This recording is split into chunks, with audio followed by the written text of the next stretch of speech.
สบายดีพี่น้องปองปายมาสุขุสุขคนมื้อนี้สาวตุกสิมาพาทุกคนเฮ็ดปิ้งเขียดกินตำบักถั่วเด้อมื้อเจ้า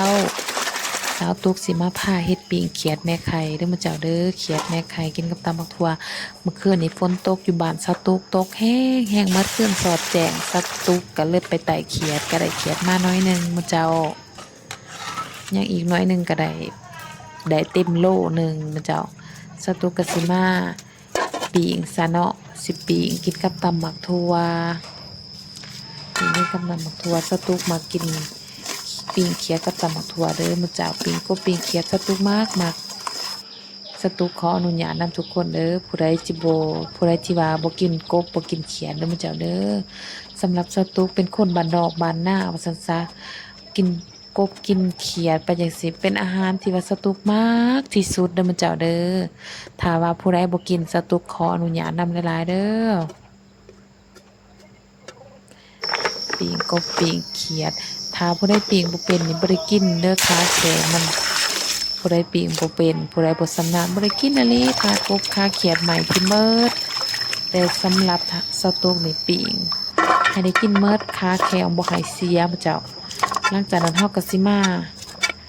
เอาเขียดใส่เตาไฟแล้วเฮาก็สิมาเกียมตำบักถั่วเด้อมื้อเจ้าเด้อตำบักถั่วนี่ทาให้แซ่บให้ดีคักแท้แม่นตำบักถั่วให้โอ้ยสุดยอดสุดแซ่บอันนี้เฮาบ่ได้มักถั่วให้มาตำบักถั่วนี่เพราะว่าคือมักถั่วนี่สตุกบ่ได้เฮ็ดเองเด้อมักถั่วนี่สตุกซื้อเขาเด้อซื้อตลาดเด้อตำบักถั่วนี่มันแบบว่ามันแข็งๆบ่นิ่มบ่นวลนี่ซังกันนะรู้สึกว่ามันบ่แซ่บสำหรับสตุกเนาะหลังจากนั้นเฮาก็สิมาเกียมตำกันเลยมื้อเจ้าบ่ว่าหลายใหญ่ห่างดาแบบสไตล์บ้านนอกบ้านนานี่แหละใส่แต่เกลือมะเขือปลาแดกพริกน้ำบ่เท่านั้นล่ะมื้อเจ้าตำสตุกตำบักถั่วนี่สตุกมักตำแบบละเอียดตำสิเหลวๆจักหน่อยบ่สตุกบ่มักตำโคโลคิเลเด้อ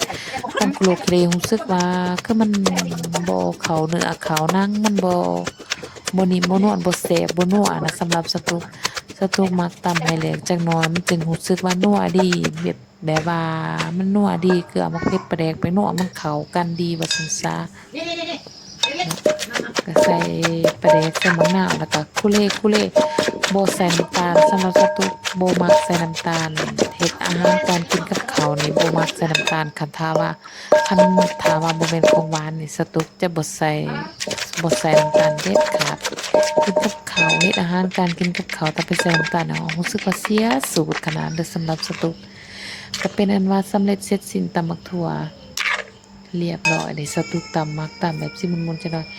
เอาก็สิมาเอาปิ้งเขียดมาเบิ่งปิ้งเขียดโอ้ปิ้งเขียดกับพอดีสุกโอ้ยหอมบ่เจ้าเขียดมีแต่เขียดแม่ไข่เต็มท้องมีแต่เขียดแม่ไข่คือสตุกไว้บ่สตุกปิ้ง